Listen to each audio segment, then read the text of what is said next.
The latest tech. I'm Alexa.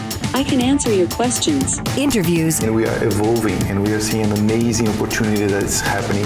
Accessibility. Accessibility is one of our core values. This is Double Tap TV. Welcome to Double Tap TV. Thank you guys so much for being here. If you want to get involved on this week's show, or any show for that matter, our email address is feedback@doubletap.online. On Twitter, we are at DoubleTapCanada. If you use that hashtag AskDoubleTap, we will try to get to your questions on this week's show, but we always answer every single question regardless. I am Marc Aflalo, as always joined by Stephen Scott. This week, Stephen, we are going to be talking all about creators, but not only about creators, because I think creators is a pretty broad term, but we're going to talk also about the tools in which we use and the tools in which other people use to create their masterpieces, whether it be photographs, whether it be the written word, or videos just like this. How are you feeling, Stephen, this week? I'm feeling good, and I love this topic. I really do, because this is a great topic to discuss. The ways that we can all start getting into content. And you're right, it could be a photograph, it could be a blog, it could be a website, it could be video, it can be anything really. Content is so many different things. And what is brilliant about it is it's so easy to do now. The tools are easy. In some cases, even if you've got a smartphone or a laptop, the tools are free in some cases. So many tools that are out there. And for people like myself who are blind, they're accessible as well. Lots of options out there, which is great. You know what, thanks to modern technology, I think, especially on the cost of these, devices and the tools in which we're going to be talking about this week, really anybody can be a creator. There's really no limitations, are there anymore? No, not at all. I mean, like I say, if you've got a smartphone or you've got an iPad, or I think they still do Android tablets. Is that still a thing, Mark? Maybe you should Google that before we put this out. But if you're using it, then that's good for you. But yeah, I mean, for those tools, for those devices, there are tools, there are apps available that can let you do all kinds of wonderful things. When I thought of this topic, I immediately thought of our next guest. Let's bring on Mitchell Whitfield. Mitchell, welcome back to the show. Longtime friend of the show. Often contributor. How are you feeling this week? This is a topic I think that is just up your alley. Oh, are you kidding me? By the way, hello, gents. How are we this week? This is kind of fun. I miss seeing you guys. And We're doing good. I'm glad.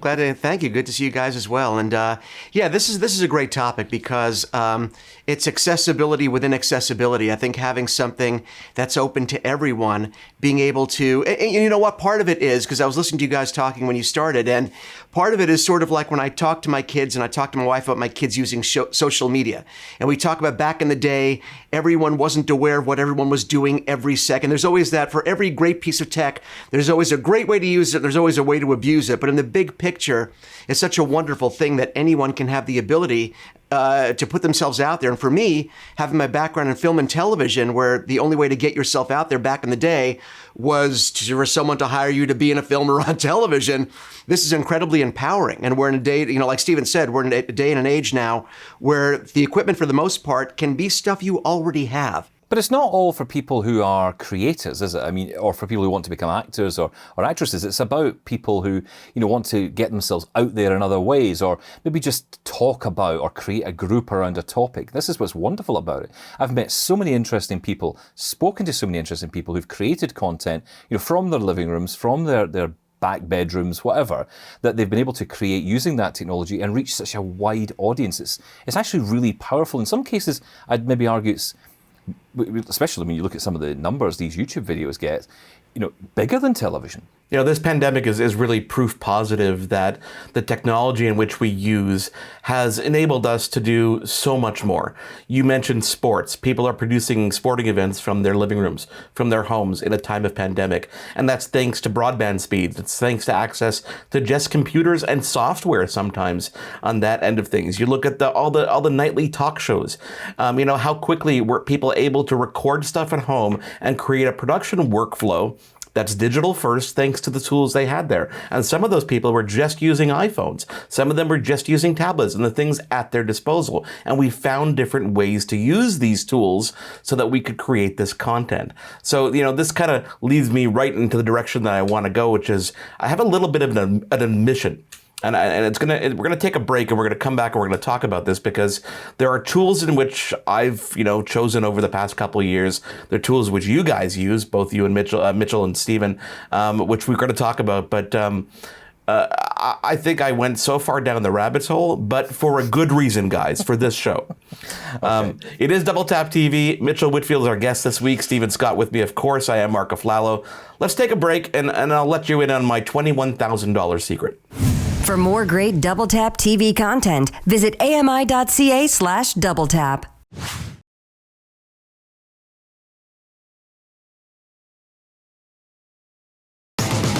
This is Double Tap TV.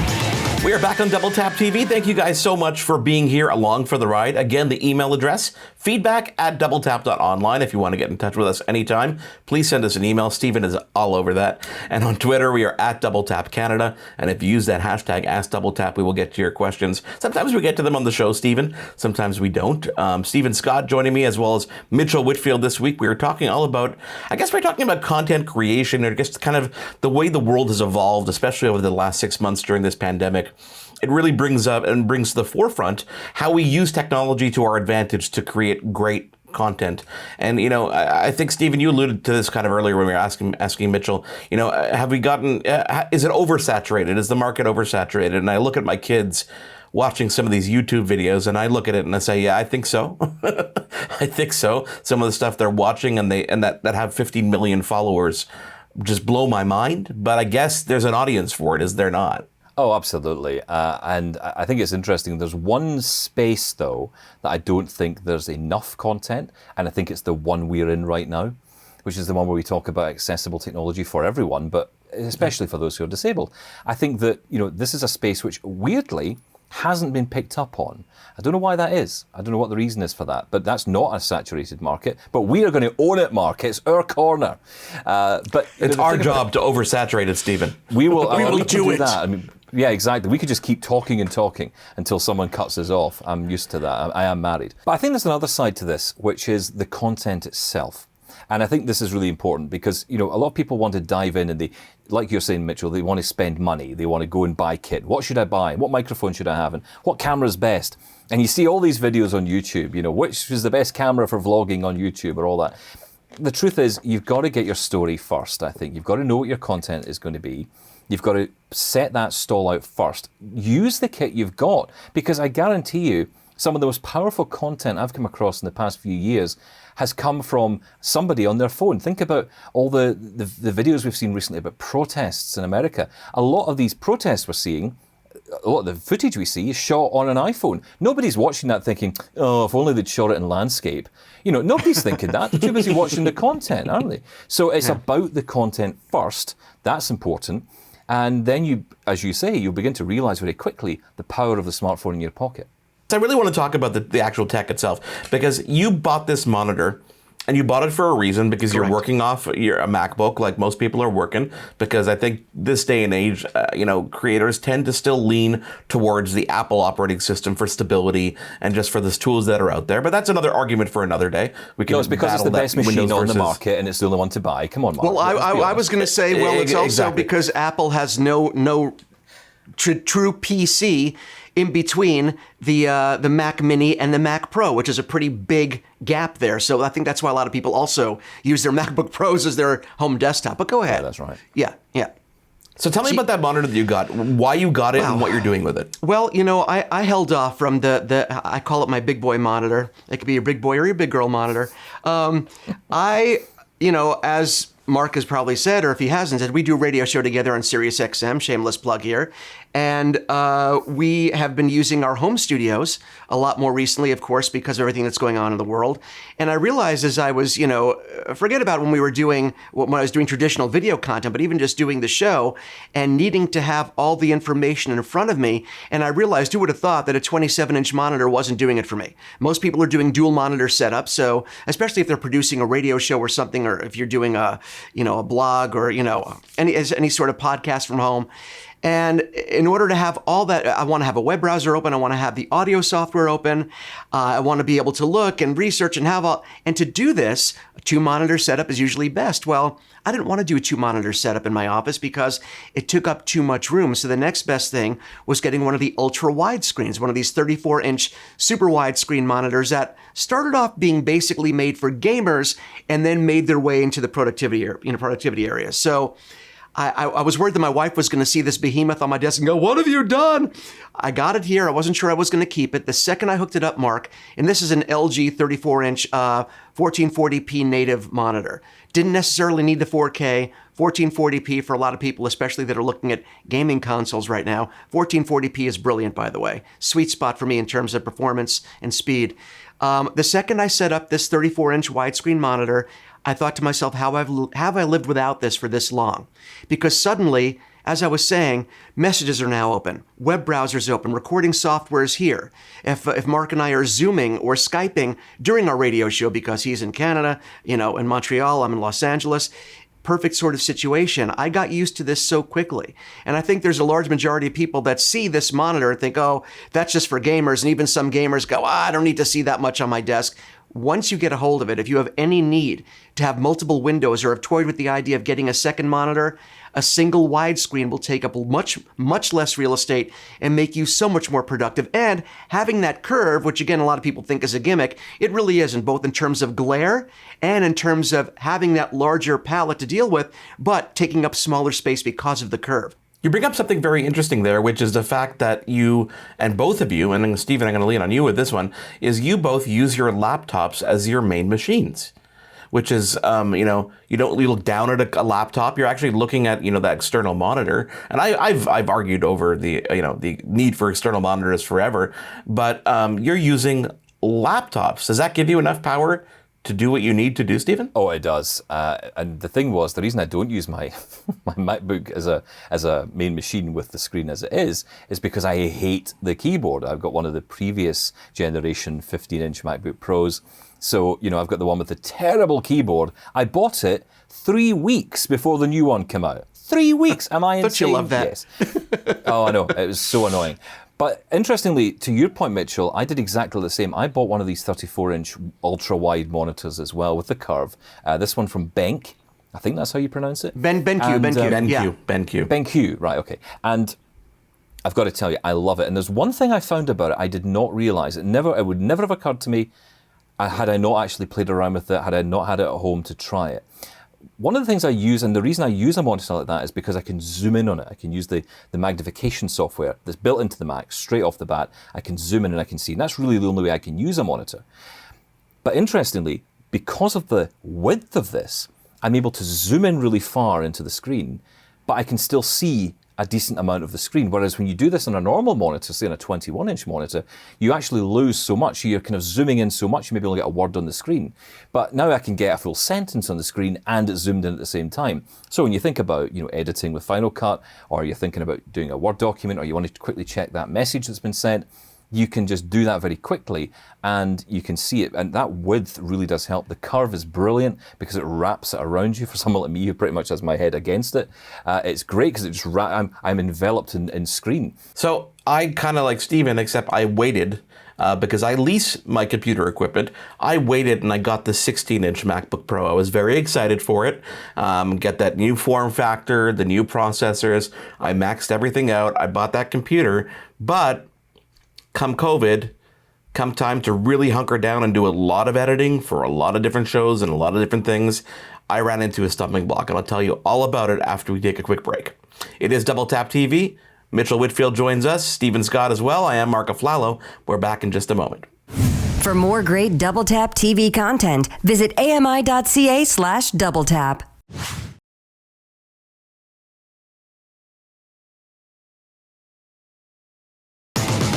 This is Double Tap TV. Welcome back to Double Tap TV. Marc Aflalo in Montreal, Stephen Scott in Glasgow, Scotland, and Mitchell Whitfield in Los Angeles, California. Thank you guys for being along for the ride and talking all about the tools and creators. And so here's my story, guys. This is what happened. I bought the 16-inch MacBook Pro, as I told you before we took a break.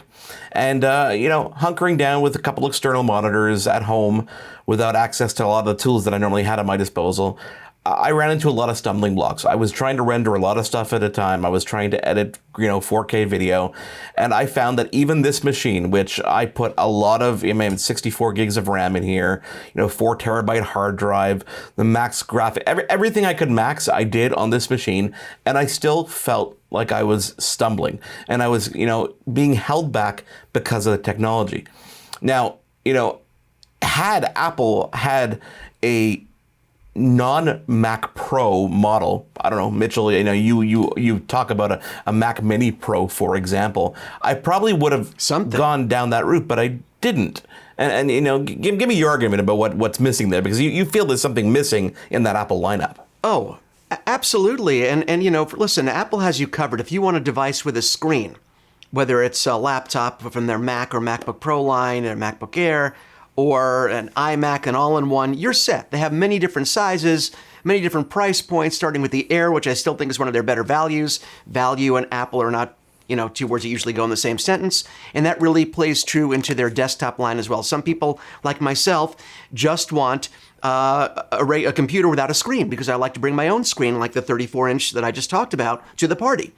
Apple doesn't really accommodate that. They have the Mac Mini, which I believe starts at $600 US, maybe 700 at this point. And then the next price point is, I believe, $6,000 for the Mac Pro, nothing in between. I would love if Apple made a standalone computer, standalone PC-type computer, starting at a couple of $1,000s that I could max out to, for a couple $1,000s more than that. Or some people opt to empty out their pockets, Mark, and just dive headfirst into that lovely, delightful Mac Pro. Do you have anything to say about that?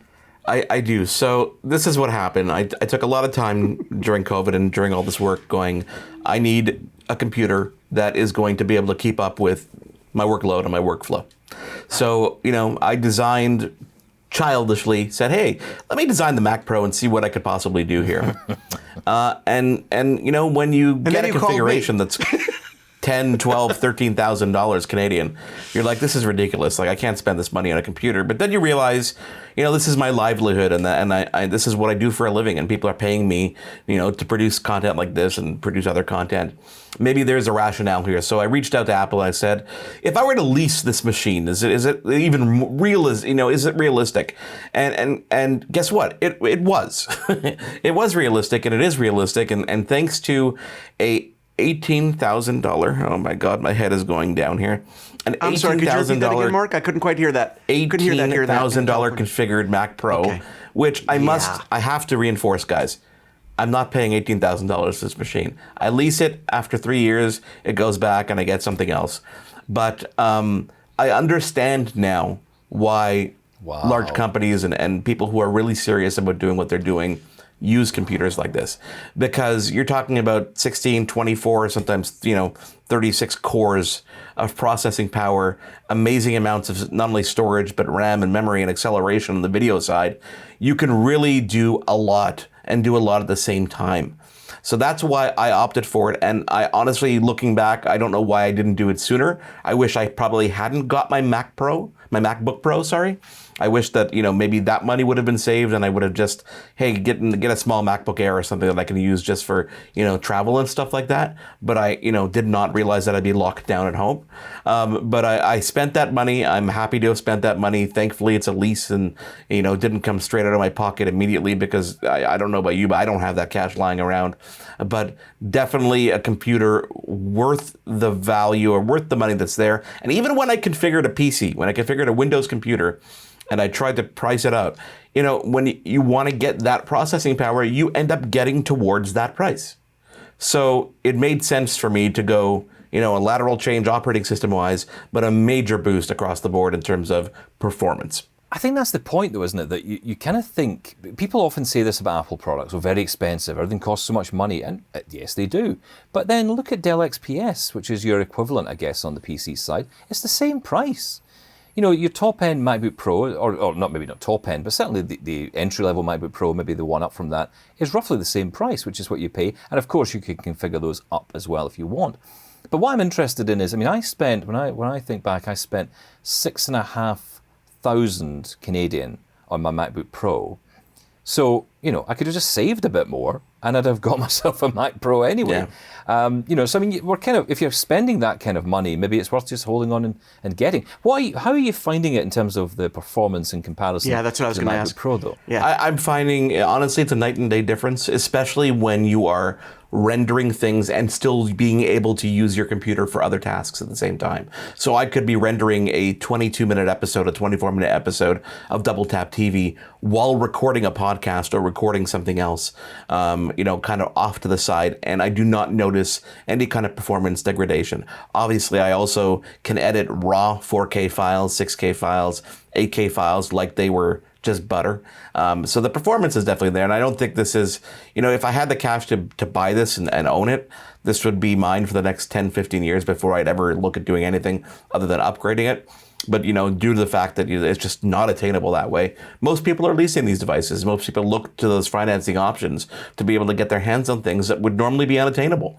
And the experience is definitely something that I feel bad that I didn't do it sooner, but I'm glad that I did it at all. And I think that's one of the takeaways here, which is for you, it's a brilliant choice because of what you do. And the true power comes from the power of choice.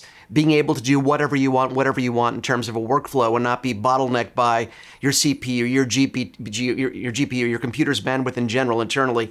And that's an incredible luxury for people that are doing hardcore computing. But it's also worth mentioning the average person does not need the power of the MacBook Pro. And I'm not saying that to sort of, to poo all over your dream and all over your computer, which is a fantastic machine. But for the average person, that is he's pooing on my machine. For the average person, even a content creator that wants to edit in 4K, there are still other options that will not cost you $10,000, $12,000, $14,000. There is stuff you can do on a Mac. MacBook Pro, absolutely. Mac Mini, if it's spec'd out, yes, you can. So there are other options, but man, if you can afford that Mac Pro and all the bells and whistles, well, first of all, send me one. Second of all, enjoy yours. So yeah, it's fantastic. I've got one other question on this for you, Mark. Did you get the wheels or the feet? Oh, that is awesome. How much extra? I went with the rack mount version because I also took the opportunity during this time to kind of rejig the networking at my house and the storage and stuff like that because I'm working from home like everybody else. So no legs, no feet, no additional any How much are those wheels? Like an extra $1,000 for the wheels? Something about crazy like that? $1,000. I think $699 or something like that. Just absolutely insane. That's where I think Apple just kind of pushes it a little bit too far. $18,000. What's another $1,000 for legs? If you want to move it, yeah. Guys, I think this is where it all goes full circle, and it really comes down to the fact that you really got to look at your situation and what you're trying to do. And I suggest to people, take your time with it. Start with your phone. Remember that you have that power in your hands. Look at the computers that you have. Look at even the tablets that you have, or even the software you can get on those devices that can allow you to create what you want to create. And as you start and as you build, you will fall into what you really need and what you really want. And I guarantee you that it'll grow from there and only work exponentially. And Mark, let's not forget the golden creators rule, which is just because you can document something doesn't mean you should. Absolutely. Words to live by. Yeah. Mitchell Whitfield, thank you for being here. Stephen Scott, as always, thank you for being here. On behalf of them both, I am Marc Aflalo. Thank you guys for being here. We will catch you again on the next episode of Double Tap TV. For more great Double Tap TV content, visit ami.ca/doubletap. Hosted by Marc Aflalo and Stephen Scott. Editing, Will Attar. Production assistants, Wendy Kaufman. Content review, Zachary Aflalo. Voiceover, Anna Vicino. Integrated Described Video Specialist, Ron Rickford. Coordinating Producer, Jennifer Johnson. Director Production, Karen Nye. Director Programming, Brian Perdue. VP Content Development and Programming, John Melville. President and CEO, David Arrington. Copyright 2020, Accessible Media, Inc.